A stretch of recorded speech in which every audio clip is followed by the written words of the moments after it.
If you are a brand new real estate agent and every prospecting conversation feels a little bit awkward, there is a decent chance you just do not know what to say yet. Because here's the issue.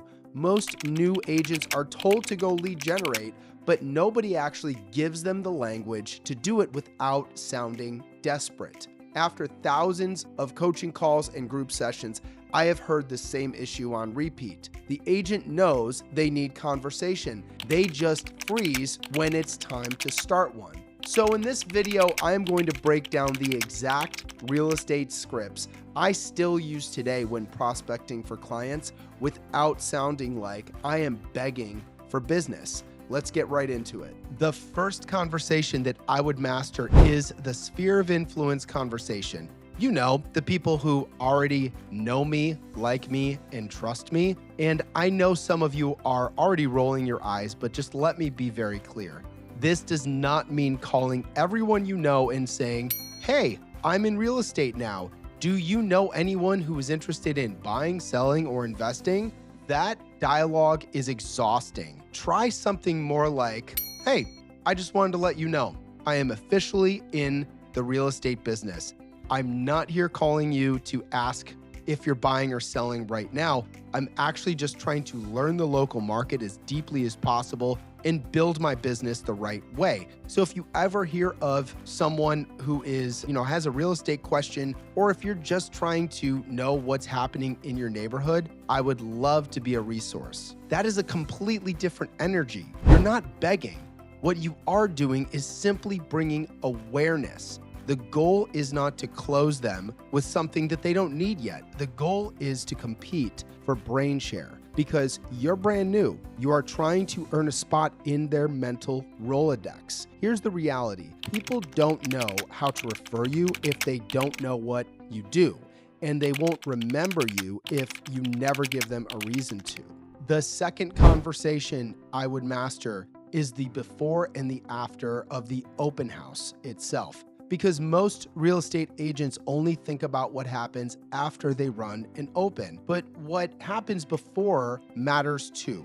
Before the open house, when you're preparing, you should be canvassing the neighborhood, knocking on doors, passing out your flyers, and trying to build traffic. And what you say really doesn't need to be complicated. The key is to make an invitation, not an obligation. I coach agents to keep it very simple. 1, use the flyer that you've already created. 2, knock on the door and say, hey, I'm hosting an open house at 123 Main Street this Saturday.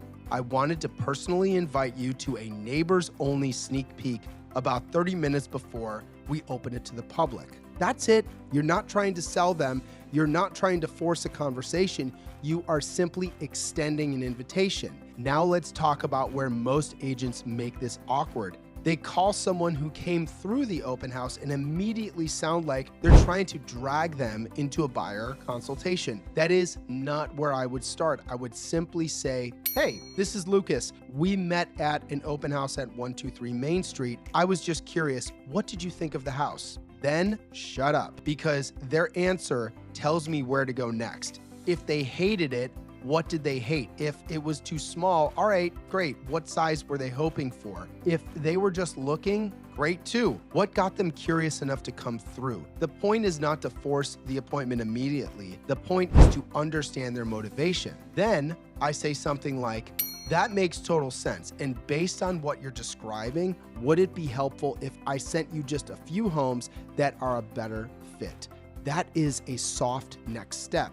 It's helpful, it's low pressure, and when they start giving you buying signals, that is when it's time to move to the appointment. The third conversation that I would master is local business collaboration. Because if I were new and I were trying to become known in my market, I would borrow trust. I would walk into coffee shops, gyms, restaurants. I'd meet with contractors, insurance offices, financial planning, and local businesses and say, hey, I'm a local realtor. I'm creating content to help people understand the area better. I'm highlighting local businesses, neighborhoods, and useful resources to help people who live here or are moving here. I would love to feature your business sometime if you're open to it. That's it. It's not complicated. it's not pushy, and most importantly, it gives the business owner something. You're not walking in asking for referrals. You are walking in offering visibility. The first move is not to ask them to send you clients. The first move is to create